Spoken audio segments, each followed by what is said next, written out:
Assalamualaikum warahmatullahi wabarakatuh. Allahumma sholli ala Sayyidina Muhammad wa ala ali Sayyidina Muhammad. Pemirsa yang dirahmati Allah, marilah kita simak ceramah dari Kiai Haji Abdullah bin Nastiar dengan tema bagaimana menjadi pribadi yang bijaksana. Sebelumnya marilah kita perbanyak sholawat minimal 1000 kali sehari, agar hidup kita penuh barokah dan mendapatkan syafaat kelak.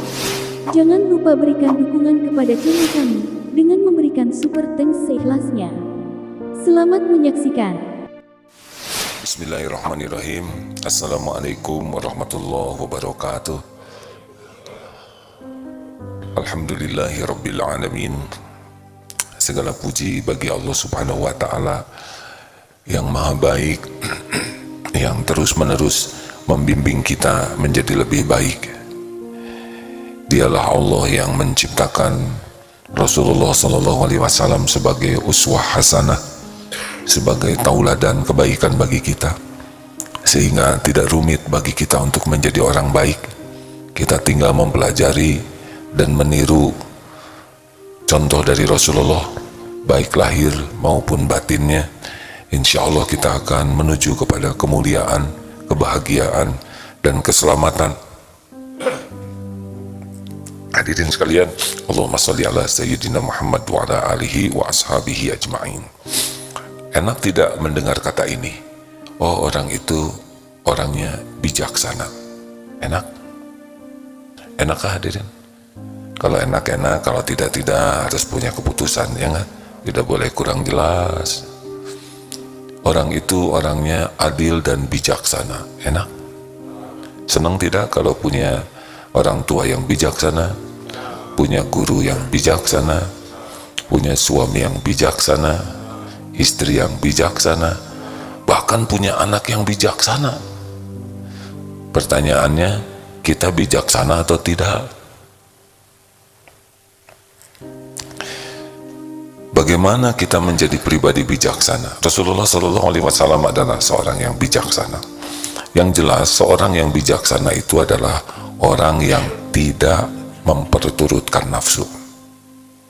Karena kalau orang memperturutkan nafsu, maka kecenderungan sikapnya itu bukan mencari solusi terbaik, tapi sikapnya itu hanya memuaskan nafsu. Celakanya, nafsu itu tidak pernah puas. Ini mendengar cerita orang yang teraniaya, makin menganiaya, nauzubillah, makin tidak puas menyakitinya. Saya tidak mau menyebutkan karena takut merusak suasana hati. Betapa kalau orang sudah diperbudak nafsu, memperturutkan nafsu, terus semakin lama semakin zolim, semakin lama semakin jahat. Begitulah. Tidak dengan orang bijaksana. Indah. Nah, di dalam surat At-Taubah ayat 128. A'udzubillahi minasyaitonirrajim. Laqad ja'akum rasulun min anfusikum azizun 'alaihi ma anittum harisun 'alaikum bil mu'minina raufur rahim. Sungguh telah datang kepadamu rasul dari kaummu sendiri. Laqad ja'akum rasulun min anfusikum azizun 'alaihi, dan berat, azizun 'alaihi ma anittum, berat rasanya oleh beliau, ya, oleh Rasulullah itu penderitaanmu, dan harisun alaikum, sangat menginginkan keselamatan, keimanan bagimu, bil mu'minina raufur rahim, dan amat belas kasih penyayang kepada orang yang beriman. Ini yang pertamanya dulu, ya. Jadi Rasulullah itu sallallahu alaihi wasallam sangat empati.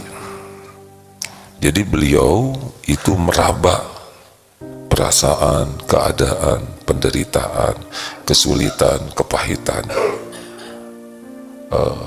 yang lain. Tidak hanya fisik, tapi batinnya. Juga bagaimana keadaan di kuburnya nih orang. Kasihan kalau orang tidak beriman di kubur akan tersiksa. Begitu pula di yaumal hisab, dan begitu pula nanti di akhirat. Jadi Rasulullah SAW meraba keadaan orang, sehingga beliau empati, dari empati beliau menginginkan orang-orang yang dalam kepahitan, kesulitan itu lepas. Jadi ingin yang tidak punya iman, ingin jadi beriman. Beliau tuh sangat menginginkan orang-orang yang sengsara bisa lepas dari kesengsaraannya, orang-orang yang menderita lepas dari deritanya, orang-orang yang tergelincir supaya bisa tobat, orang-orang yang terjerumus supaya bisa bangkit lagi, orang-orang yang orang-orang yang hidupnya dalam kesempitan supaya lapang. Jadi selain meraba derita, beliau juga ingin orang lepas dari penderitaannya. Coba lihat rautenya ya, meraba derita, ingin orang lepas dari penderitaan. Dan ada satu lagi, beliau itu action, melakukan sesuatu supaya hilang sumber penderitaan orang itu. Ini nih yang harus kita miliki, peka, peduli, dan berbuat.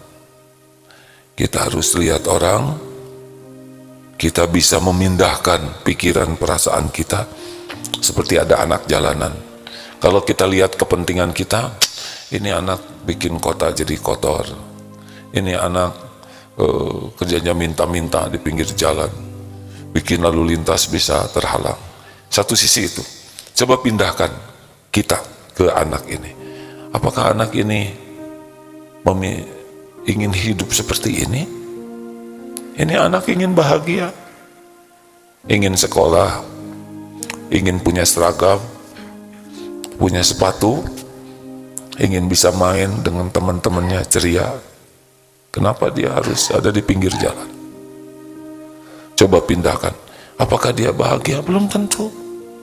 Panas, debu, dihina orang, diremehkan.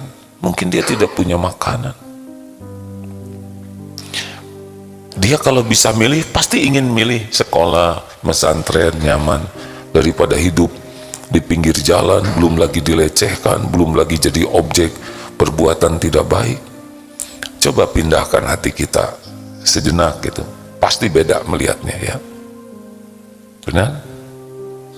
Ada tukang jualan sekarang, kakek-kakek jualannya coet, tahu coet? Jublek gitu ya, yang ulekan batu. Itu kan barang awet hadirin ya.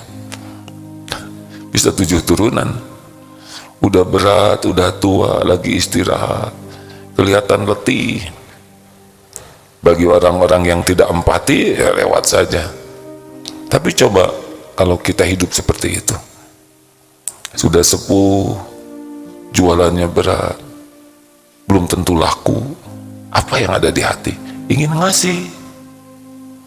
Nah, jadi kemampuan empati ini luar biasa nih, penting. Jadi kita harus punya keberanian untuk memindahkan ya pikiran perasaan kita. Bagaimana kalau kita ada dalam posisi seperti itu? Itu diantaranya. Jadi kalau ada orang ke kantor bete, tahu bete apa? Butuh tausiah ya, nggak enak sekali. Kita coba, kenapa dia ini bos ke kantor tidak enak? Bos kan harusnya enak, bijaksana. Nah itu kita pindahkan. Jadi pimpinan itu berat, tuntutan dari atas banyak, mikir harus mencari gaji, harus mempertanggungjawabkan, dan boleh jadi di rumahnya lagi banyak masalah. Anaknya sedang sakit, belum lagi orang tuanya sedang diopname. Coba pindahkan ya hati kita, jadi lebih mengerti itu. Kita jadi lebih sabar. Ibu misalkan yang sudah nikah, suami pulang kantor uring-uringan, gak enak dilihat wajahnya. Jika tuh pak, pulang kantor teh bukan bawa duit yang banyak, ini bawa mesem kayak gitu. Kerja capek, boleh jadi di kantor dimarah atasan, beban luar biasa, pulang di jalan macet, kendaraan ban meletus, udah capek, letih. Kalau kita ngarep-ngarep wajah cerah, kita jengkel. Pahami, luar biasa. Tiap orang ini yang hadir di masjid ini banyak ini ya, ini tiap orang punya masa lalu masing-masing. Benarkah? Ini masa keemasan. Sudah senior rata-rata, sudah banyak yang dijalani. Banyak pengalaman hidup pahit yang bisa nempel. Banyak trauma-trauma kehidupan yang masih melekat. Banyak kebiasaan, belum dari pendidikan orang tua, belum dari lingkungan, belum dari banyak sekali. Ini sekarang ngumpul. Kalau tidak pakai empati, udah jengkel itu. Kenapa sih ibu pakai obat gosok terus? Mau tidur. Coba dipelajari, oh ternyata beliau ya suka kedinginan, misal lah begitu ya. Enak tuh kalau empati itu hadirin. Kita jadi lebih tenang, lebih lembut hati kita, dan cenderung lebih bijaksana sikap kita. Belajar untuk memahami orang lain. Punya anak, misal 5, itu kita harus sangat siap dengan beda-beda karakternya. Kita tidak bisa harus sama, tidak bisa. Oh ini begini karakternya, oh ini cara belajarnya begini, oh ini lebih sensitif. Coba pahami, kalau tidak tuh lihat kayak si kakak, nggak bisa, itu tidak akan bijaksana.